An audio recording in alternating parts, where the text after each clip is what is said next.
Hi, HR Nation, it's Chris Rainey. Welcome to HR Leaders, the show where we interview today's most successful and innovative HR practitioners 5 days a week.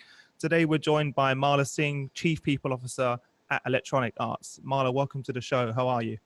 I'm well, Chris. Thanks for having me. Fantastic. Well, thank you for getting out early to come on the show. I really appreciate it. Tell our listeners a little bit about yourself personally and your journey to where we are today. I always start with my origin story. I was born in British Guyana, South America, and I'm of Indian origin. My ancestors immigrated to Guyana around the late 1800s to become basically indentured servants doing rice and sugarcane farming. And my family, my immediate family, immigrated to the U.S. in the late 70s, and we settled outside of New York in northern New Jersey. And so from an identity and culture perspective, I've got, East Indian, Caribbean, Jersey girl, so it's quite an amalgam. But I went to school in New Jersey at Rutgers University, focused on organization psychology and art history, undergraduate, and then a master's degree in human resources. And after grad school, I joined Cigna, the large insurance company in Connecticut and Philadelphia, and worked as part of their HR development program, rotated through different aspects of the business, and really learned critical things like employee relations and performance management, started up customer service and inquiry centers all over the United States. And then I wanted a global career at Cigna, had divested a lot of their international businesses at that time, so I followed a mentor to Bristol Myers Squibb Pharmaceuticals, spent a couple of years in the US learning the pharma business, and then took the first international opportunity that presented itself, which was to move to Asia and lead the HR function for Asia Pacific.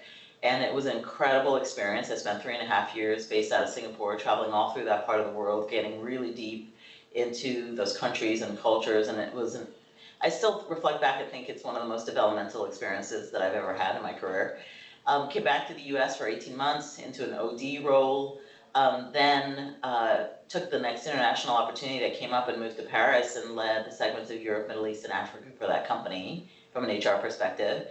And around that time, we had had our second child in France, and we had kind of outgrown New Jersey, and we literally opened a world atlas and asked ourselves a question: where did we want to live and raise our family? We picked 6 cities in the world, and we agreed that when an opportunity came up in one of those cities, we would consider it. And the universe works in interesting ways. 3 weeks after that conversation, I get a call from Electronic Arts, and it was to go build their HR function in Asia and then eventually come to the Bay Area headquarters, and that was 2 of the 6 cities, and that's how I decided to join EA.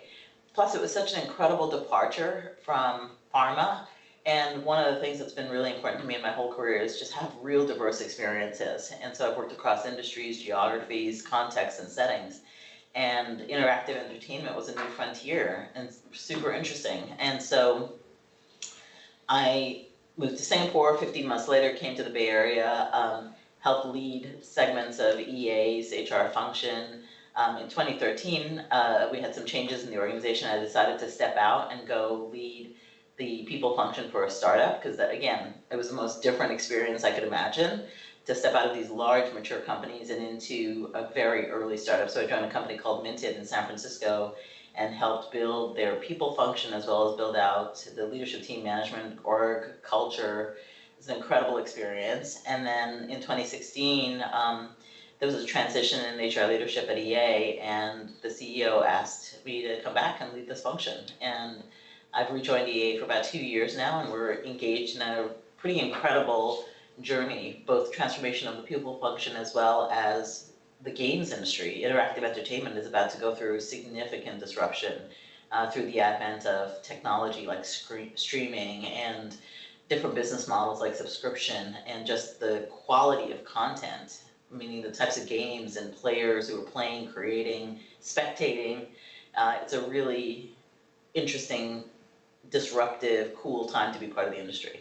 Amazing. I love asking that question because it's always different to hear from everyone what their journey is. And it's fascinating because the most successful leaders that I speak to are the ones like yourself that have taken those different opportunities, different regions, different cultures, different industries as well, because having an insight into that really makes you a well-rounded leader, and you can see it from a very different perspective. I agree. When I look at HR talent to join my organization, I'm always looking for those points of divergence. We're one of the functions that can really cross industry very, very easily, and I'm always drawn towards people who have made choices like that, who have stepped out of the normal context. And so context switching, I think, is really critical. And I think it's an important part of how you get to innovation. Because if you change your context and learn to adapt, you develop learning agility, you develop broad perspectives that just enable you to think differently when you're faced with new, challenging, unprecedented situations. And so I agree. It's like one of the core mantras I believe in is diversity of experiences. And also for you personally, it's exciting, right? For your own personal development, it's exciting to walk, from the pharmaceutical industry to the gaming industry, right? You couldn't have two polar opposites, and I'm sure the culture reflects that as well, right? Absolutely. And it's been really fun. With every change, it's been really interesting to step in and assess what's unique about that context and setting and industry and culture and distill down to the essences. Like the thing that I feel really strongly about is there's actually more commonality than there is difference. Like at a core, what I find is people generally want the same things out of their experiences, regardless of what kind of company or industry they're part of. Most people want to do meaningful work. They want to work for an organization whose mission they connect to. They want to have opportunities to learn and grow. They want to be surrounded by really talented, capable people. They want to be led by someone who inspires them and cares for them. And so those are common themes no matter what industry. It's just how you get at those and how you deploy is unique to your culture, to your industry, to your context, your setting, your competitive landscape. But over 20 plus years in this career, that's what I've learned through crossing all of these different areas. Yeah, and it's so common for all of the successful leaders I mentioned that I speak to. All of them have a similar story to yours, where they've kind of just jumped to opportunities to go work out of their comfort zone, and that's where they've done the most personal learning and growth is in those moments as well. And also, it keeps them really engaged in their job. They're excited about their career. They're so excited to get up in the morning and go to work because there's a new challenge ahead of them, right? And if you think about every HR leader, their job is just constant transformation and change. That is the job in this day and age. If you can't deal with that, then you probably shouldn't be in HR in the first place. So where you are now, EA, you're in a very interesting place. And you obviously know I'm a massive gaming fan. So not only have I seen it from a business perspective, but I've seen it as an actual consumer. The fact that gaming is now a spectator sport is if I said that to someone 10 years ago, they would have said that was crazy. Or things like Twitch TV, etc., right? As well. And it's massively transformed. And even the subscription platform, like you mentioned, that I subscribe to multiple gaming services now. And I don't even remember last time I picked up a physical game. I just have digital copies of everything, right? And with that change, there's obviously comes a different shift in terms of the talent that you guys need as a business, right? To keep up with that. So I'm just wondering, how does EA compete for talent in such a competitive market? Sure. I'm happy to talk about that because it's the life I live every single day. I'm right? sure. Yeah. Every single day. My complete focus is how we attract, engage, motivate, retain the talent we need to power the business. And this journey started a long time ago as I think back to when I first joined EA in 2008, there was this massive transformation that was happening around digital, right? People no longer buying physical copies of games, but being able to download them digitally. The experiences were extending beyond the disc in a box to additional content that was being developed by the developers so that people could continue to be immersed in the games that they love. We had the rise of mobile gaming due to the computing power of mobile phones. And the shift in the industry started kind of at that time where, from a talent perspective, you look at who we compete with. At that time, we were still competing primarily with other game companies. Today, we compete with every next generation technology and entertainment company for talent. And here we are in the San Francisco Bay Area, where down the street you have Facebook and Google and Apple. Yeah. Up the street in San Francisco, you've got Airbnb and Uber. We're competing with every single one of those companies, and a little bit more north, Amazon. And at the end of the day, we're in a fight for talent. And the cliched war for talent that people talked about circa 10 years ago, it's still going on. It's still going on. It just takes on different flavors. And so the thing we realize is we are going up against these big behemoths, and they're going to have deeper pockets than we have. Their equity is worth more than ours. And so we realized very quickly that we were not going to be able to compete on things like comp. And as a result, we really stepped back and asked ourselves, what's unique about electronic arts? How are we different? And so What we do is we ensure we're on the playing field from a compensation perspective, but once you solve for some of the basics, the other things become really important. And so we recognize very clearly that the way we're going to compete is on the experience of working here. And those things that I mentioned earlier about what people want at their core, like they want to be connected to a company whose mission aligns with who they are. They want to be surrounded by amazing people. They want to do meaningful work. They want to feel like they have opportunities to learn and grow and be led by someone amazing, right? And their manager. And so we've stepped back and we focused on those things. And our value proposition takes that stuff into account. So we think about the journey people go through while they're at EA. There's a phase where you're joining. There's a phase where you onboard to get to contribution. There's a phase where you're growing, meaning developing different skills and having different experiences. And we also recognize that there's a phase where you depart and likely will consider coming back to EA at some point in the future. We have a high return rate, and I think that says something. And so when we go head to head against a Google, for example, yeah, okay, it's Google, I get it. But here, you make fun. We like to think about, we like to use an expression, our work is play, and it really is, right? And I'm not a hardcore gamer. You know, I play some games with my kids, and I grew up playing games, but I don't have a lot of time to game. I wish I had more time to game today, but there's always time to game. There's always time to game. I know, I play a lot of casual games, and I play games with my kids. I would be mercilessly beaten in Battlefield. Let me just put it there. But the way we compete is really focusing on all those elements of the employee journey. So we deliver a phenomenal candidate experience. So when people come visit with us and explore EA, we make sure that they feel the essence of who we are, right? The environments are vibrant and rich and inspired by the artwork of our games. There are consoles everywhere that people can play, and we encourage people to play.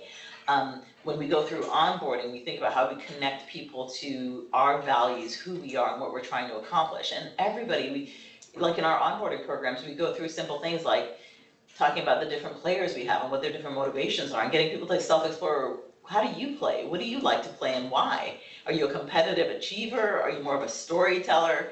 There's 2.5 billion people in the world identify themselves as playing games, right? And we all play for different reasons. Some of us play for social good and supporting others. Others just love the fierce competition, and it's all really good. And so we start by connecting people into our values and who we are. And then the process of growing, some of the things that we're leaning into is real movement and diversity of experiences. We have the most diverse portfolio of any interactive entertainment company, right? We have the broadest geographical reach of any entertainment company. We're in 25 countries around the world across 46 offices. The kinds of experiences people can have here to move and grow and work in different context settings, teams, projects, studios is amazing. And so we're leaning into that as a point of differentiation. And ultimately, we find that those are the things that really help us attract and retain talent. Just out of curiosity, could you give us an insight? What does a typical first day look like? Well, a couple of things would have happened. There's a lot of effort we put into prior to the first day. So we have, for example, new tools and technologies that we've implemented. So when somebody's going through interviews, for example, we created something called the Interview Sidekick, which is a simple app that people have on their phones that tell them what their day looks like, gives them bios of the people that they're going to meet with, Nice. Gives them a help me button. So if they're interviewing and they need water, they need a restroom break or anything at all, they can just push a button and be connected. Really? That's great. Yeah, I mean, this whole idea of caring for people while they're here. Yeah. That once someone receives an offer and accepts that offer, there's a tool we use called Boardroom that connects them to their manager and to our processes and starts feeding them information, things that are helpful and will be helpful for their early days in the company, right? Connects them with their manager. We work with their manager to start building a really great onboarding plan, make sure their desk is set up and all their equipment is there. All those, really, really basic things. It's so important though. So important for the first day. Yeah. So important. I think a lot of organizations miss the little stuff that really conveys like, we want you here, we welcome you, we care about you. And then, for example, if you're here in headquarters or any of our big sites, you go through a day one orientation, we call it Game On. Of course. Yeah, of course. We're going to have to use a few puns where we can. Yeah, of course. And Game On, you join a group of your colleagues for that day and you spend a lot of time, and it's not your typical orientation where you're going through benefits and policies and all that kind of fun stuff. You do that. It's all about connecting to us, connecting to our mission, connecting to our values, getting to know each other, walking around the campus, and you usually will have lunch with a buddy that day, often your manager, just to, again, warm the relationship, and then you'll end the day with an escort to your space where you get a chance to set up your space and your technology and all that kind of stuff. So that's what day one looks like, but it is fast and quick immersion into who we are. That's amazing. I'm so happy I asked that question now because it's so important. I remember when I first signed up to my job and I didn't even have a computer on the desk or, anything planned. Even the manager was like, oh, I've got a new starter today, right?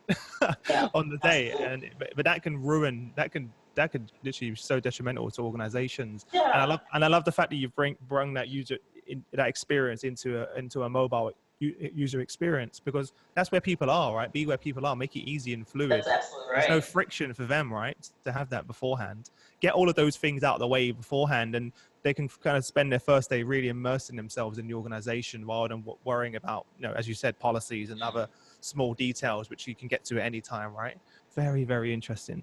So I know you've done a lot of work around the HR philosophy at EA. What specific ways have you evolved the HR philosophy at EA? A couple of ways. When we are competing for talent the way we have been in the current marketplace and landscape, we recognize that we have to provide differentiated experiences. So those things that I've described to you about the value proposition and the employee journey, it's all part of a core talent strategy we have for the company. So about a year and a half ago, we articulated a clear talent strategy for the company, given where the industry is going and EA's desire to lead us into a digital subscription-based streaming future with amazing content. And I use the term content because it is about games and the experiences around games. Like it's the whole ecosystem. It's the whole ecosystem. Yeah, it's the whole ecosystem. I think my 12, almost 13-year-old, he's my little test group for a lot of things. And I think that kid spends as much time watching people play as he actually plays. Me too. I know it sounds quite sad as the CEO of a company, but I watch gaming all the time. I actually enjoy watching gaming. Certain games I enjoy watching more than playing, which sounds crazy. Absolutely. You want to revel in people's skill, right? Yeah. You want to learn techniques of your own. And it's really, really fun. So in considering that future, we built a talent strategy that really contemplates what we need from a talent perspective to power that future. And it includes things like, we've got to strengthen the capability of our leaders. We're getting to a level of scale in the industry that our leaders now have to lead at scale. And it is a complex environment, right? The environment can be very volatile. Gamers are the most passionate consumer base I could ever imagine. And when you get it right, you are revered. And when you get it wrong, you are vilified. And there is no in between, right? Yeah. And so leaders have to learn to lead effectively in that kind of environment. And when you're an industry leader, you're held to an even higher bar than everybody else, right? There's just no forgiveness for getting anything wrong. And so our leaders have to learn to lead in that environment and navigate the increasing complexity that is our world in interactive entertainment. And so we have a lot of focus on that.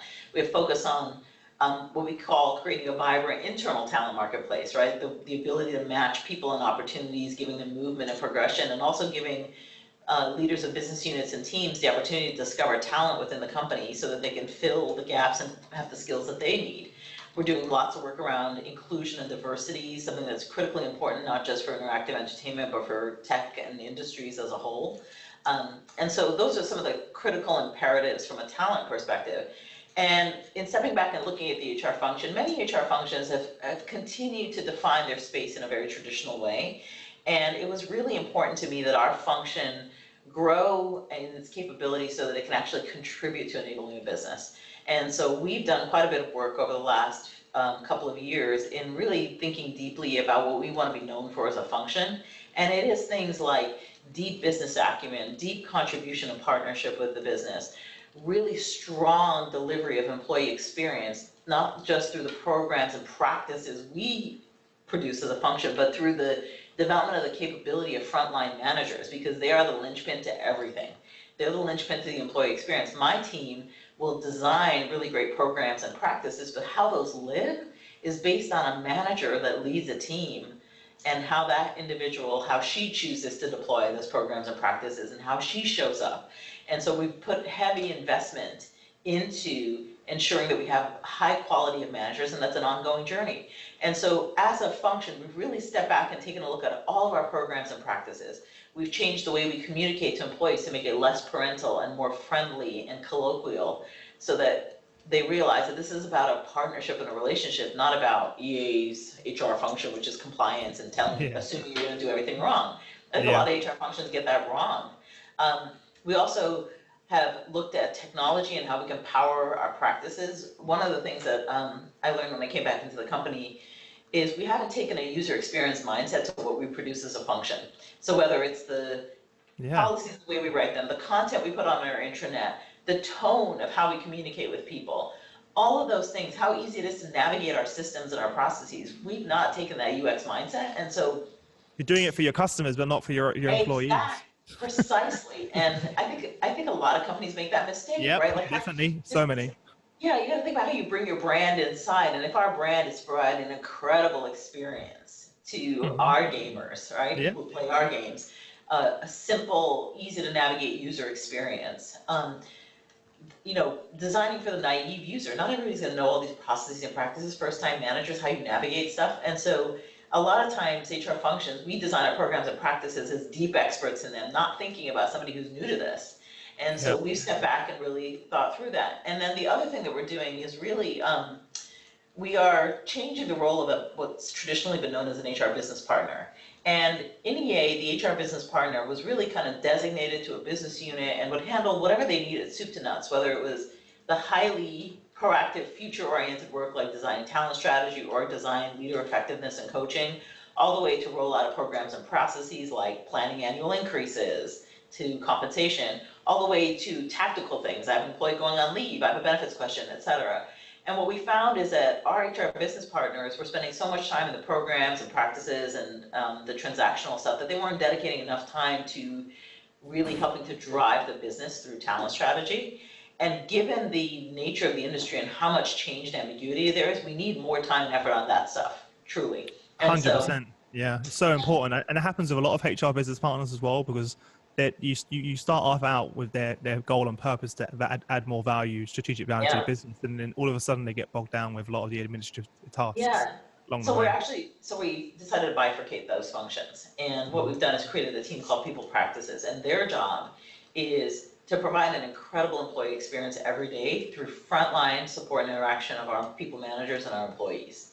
The business partner's role is to focus on the leaders of business units and driving strategy from a business unit perspective through talent. The people practices team, their focus is process, efficiency, effectiveness, and really strong day-to-day. Which is ongoing, right? Which is ongoing. Absolutely. The way I kind of think about it is deliver an incredible experience for our people today, right? Yeah. That's their job. The other team's job is architect the future, right? Think about where the business is going. Think about the talent strategy you need for the business in the future. The other thing we've done, and I want to talk about this because I think this is important, so we've created an internal people relations team. And as you know, in tech in particular, there have been a lot of issues around race, around harassment, discrimination, et cetera. People feeling like the regular HR processes or the function wasn't neutral enough to advocate for employees and was too much driving the business. And we decided it was important to have an independent central team whose job it is to investigate concerns that people raise and do so in a truly neutral way, advocating for both the employees and the company. And this is an important part of the design of our function going forward. And I just think in today's climate, it's really critical that we as a function build trust with our workers. And there are a lot of organizations that have really missed that mark. And that's not what I want for EA and not what I want for our people. And so I'm really proud of the progress we're making on things like that. That's amazing, because most people always feel like, HR is always on the side of the business, and we can't go to HR because, they're looking out just for the organization, not as much as the employees. So the fact that you've built something independent of that, I think, is a fantastic idea. And I'm sure you've had a lot more people come forward now with concerns. Am I right in saying that? Yeah, it's been a journey. When the Me Too movement happened, now this is going back a little over a year. No, this is 2 years ago now. Was that 2 years ago? Wow. Was it late 2000? Wow, time goes fast. Wow. It does go fast. It's been an incredible journey. So when the Me Too movement arose, we decided to seize that as an opportunity to become much more open and transparent within the company around how we think about these issues. And we set up an all hands, and our CEO literally said to everybody, listen, we stand against any behavior in the company that prevents you from doing your best work. And if there's something happening to you, please come forward. We want you to come forward, talk to anyone in the company, in my function, in the legal function, your manager, anybody sitting on that stage, meaning the executive team. And we really encourage people to do so, to just come forward. And people started coming forward more. And we have taken all those concerns seriously. We have investigated everything, and we've taken strong action where we needed to. We discovered that somebody was behaving in a way that was counter to our values, counter to we have what we call our respectful workplace policies and practices. We didn't matter if they were a star developer, it didn't matter if they were a high performing team, we took action. And you have to stand by those values to have people trust that you're going to do the right thing when you discover that something isn't optimal within the company. Yeah, I think that definitely opened up the door for many people to come forward and have that confidence to do so. As well. And it's such an important thing, and it's great that especially HR obviously is best placed to help lead that change and support that in every organization, I think. So, but the fact that you've built an independent body, I think, is even more important. It's that to separate that. And the other thing, I remember back in that town hall meeting and having a conversation with Andrew, our CEO, about this, and I could have been the one speaking up in that meeting, but everybody expects the head of people to say, hey, harassment's bad, don't do it. Everybody expects that, right? I think it was critical for the leadership to get up and say that. And to Andrew's credit, he of course saw it exactly the same way. And so for the CEO to stand in front of the company and make clear, strong statements around this, and here's the beautiful thing, it wasn't just that one time, right? In all of our forums, we have twice a year what we call equality at EA forums, global town hall meetings where we just talk about issues of equality, right? We talk about gender, we talk about race and ethnicity, LGBTQ status, all of those dimensions that really consider what people bring to the table and how we make sure we have an inclusive environment so that we can take advantage of everybody's potential, right? Let everybody do their best work, reach their potential. And I can't tell you that we are absolutely where we want to be on all these things. It's a journey, but I'm so pleased with the progress we continue to make as an industry and how we stand up as a leader within interactive entertainment around this. One of the questions I had, which I've seen personally take shape over the last few years, is diversity in gaming in general. And I'd love to hear your thoughts on that, especially even in the games, right? Using the diversity of your organization to, have more female leading characters, etc., and different diversity. Have you tried to play a role in that within EA yourself, and kind of have you been involved in any of the product development or sort of innovation? Yeah, so here's the beautiful thing. I don't have to play a role in that because our game teams actually believe in this. Oh, even better, because you're recruiting the right people. Yeah, we're recruiting the right people. Our teams are diverse, right? Yeah, exactly. Yeah. And what they do is they design for their players, right? And so EA was one of the games, like BioWare, for example, back in the day. BioWare was one of the first organizations to really represent things, LGBTQ characters, same-sex relationships in their games. And they took a lot of flack for it. EA took a lot of flack. There was a period we were regularly getting letters weekly to the management team from a very conservative body that just believed we were equal for doing. Yeah, absolutely. But we stood on the right side of things because we believed it was important to represent all identities in our games.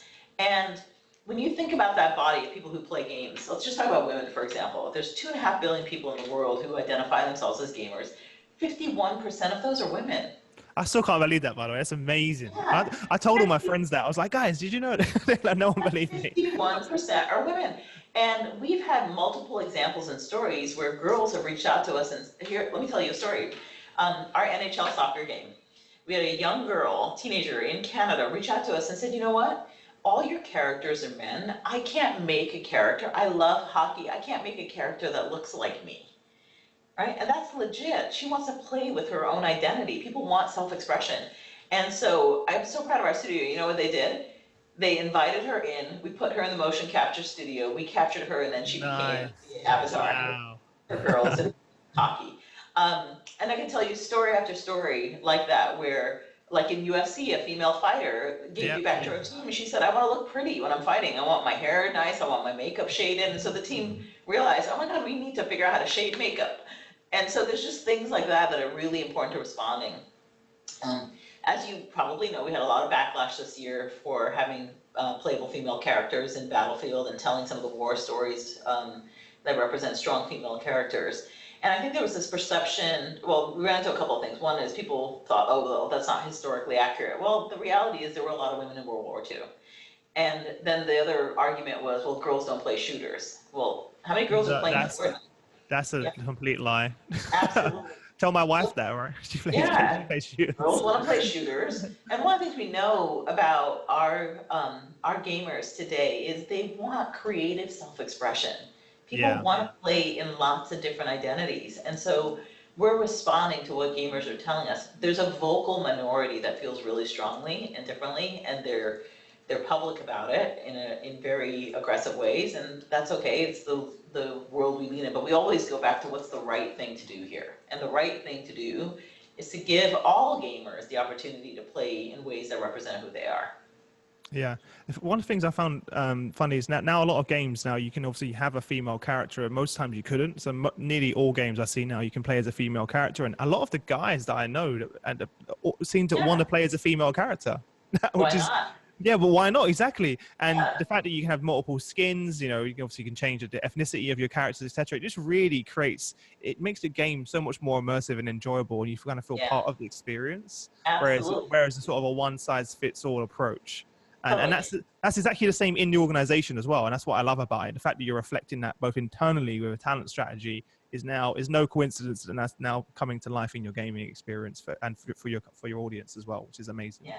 And it's just good for business, right? Look, the industry is $120 billion opportunity, and it's bigger than music. It's like 6 times bigger than the music industry. It's significantly larger, like 3x movie box office revenue.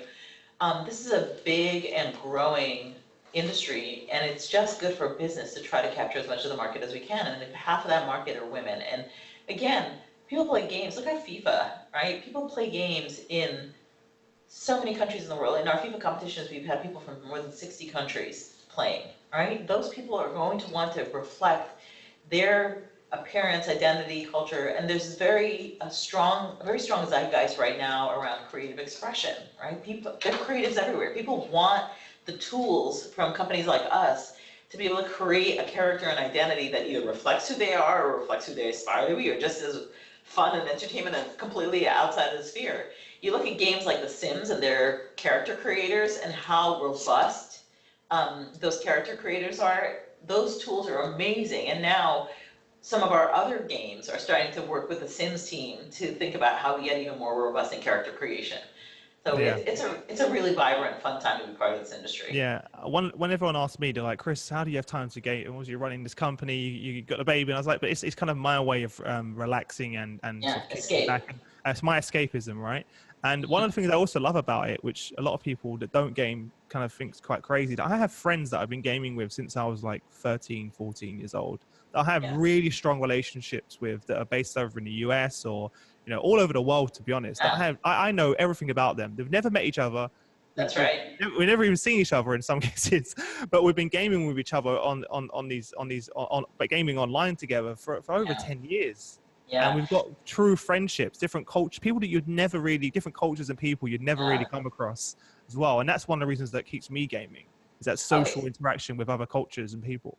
Yeah, so now you're touching on something that I think is really important to me personally and important to us as a company. And that is the power of games to change the world. And let me say a little bit more about that, because I think when you have an entertainment media that is as prolific as games are, and the number of people who are playing, the demographics of the people who are playing, a lot of young people, but we're truly across lots of demographics, right? Age, gender, geography, social setting, context, socioeconomic status. You have the ability to really connect people in meaningful ways and break down some of the ills of the world through the relationships people have. And we have people just like you are describing, form deep relationships across geography, time, space. political differences, religious differences. And so the power of games to bring people together. There are times I stand up in front of audiences within the company. I travel around, I visit a lot of our sites, and I do all hands meetings. And I stood up in front of a team recently. I said, do you realize you have the power to change the world? And I was like, what do you mean by that? And then we started getting into it. And the stories we tell, the narratives, the identities and characters that we represent, they have the power to change the world. And that's what kind of gets me excited about what we do. We recently partnered with the United Nations He for She campaign around gender equality. And there are 30 champions, global champions for gender equality with He for She. It includes 10 heads of state, 10 university presidents, and 10 CEOs of notable companies. And Andrew Wilson, our CEO, is one of those. Part of why the UN wanted to work with us is, given the reach, given the all-important young demographic, right? If we can help shift mindsets around things like gender equality through the games, the characters, the identities, the forums, how people interact with each other. And not to say that our role is to purposefully do that, but our role is to represent people and represent identities and know that that people are going to learn from each other just through the power of connection through this medium. Yeah. And I think we're only just getting started as well. I can only imagine when VR becomes, commonplace in the home, how that's going to take that to a whole new. We're still, to be honest, we're still a long way away from that. I know a lot of people are talking about it now, but I just want people to not get sick when they do it. Do you know what? I don't have one myself. I haven't bought one. I've tried it, and I also felt a bit dizzy and sick. But we're getting there. We'll get there soon. It will eventually get there, for sure. Well, look, that leads us quite nicely onto the quick fire round, Marla, where I'm going to ask you 5 questions, and you have no longer than 30 seconds to give us some amazing answers. Are you ready? All right, let's go. Everyone's like, what? 30 seconds? What was the number one thing that was holding you back from becoming a senior HR leader? It's my own confidence, honestly.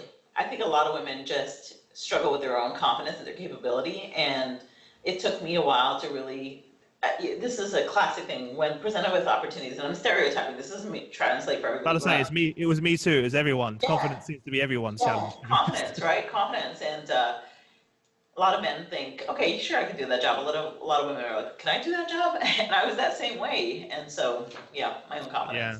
What's the best piece of business advice you've ever received? I think the best piece of business advice I've ever received is you have to meet people where they are, right? And walk them along the journey. I think a lot of leaders get frustrated when people just don't get it. And I think the most important thing you can share as a leader is time and perspective, and meeting people where they are and helping them walk the journey to get to where you are is critical. Mm-hmm. Does require a lot of patience, but that's what's needed as well, and asking the right questions. Yeah, for sure. Yeah, fantastic. What's one book you'd recommend to our audience, and why? Okay, so it's in our context. So I love Ready Player One. I read that recently with my kids, and not the movie. Okay, the movie, in my humble opinion, the movie did not do the book justice. The book is amazing. And I haven't read the book. I thought the movie was all right, but I'll read the book. I'll go read it. I trust you. Yeah, read the book. The book is so much better because I was a child of the 80s, and so the nostalgia from the 80s combined with this futuristic view of the world. Sure, yeah. It's so cool. I can imagine. I can only imagine. Back then, it would be even 10 times cooler to do. And also with a book, you can create your own. You can paint your own picture. Yeah. That's what I love about books more so, and listening to podcasts, is you can create your own picture of what that looks like. And, that's right.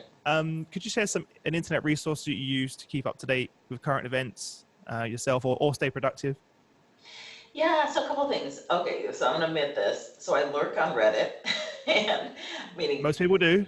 Yeah, I don't want to count, but I look on Reddit, and I like to lurk in the gaming forums in particular, just to understand what people are saying, right? How people are feeling about certain games, what they're feeling about the company.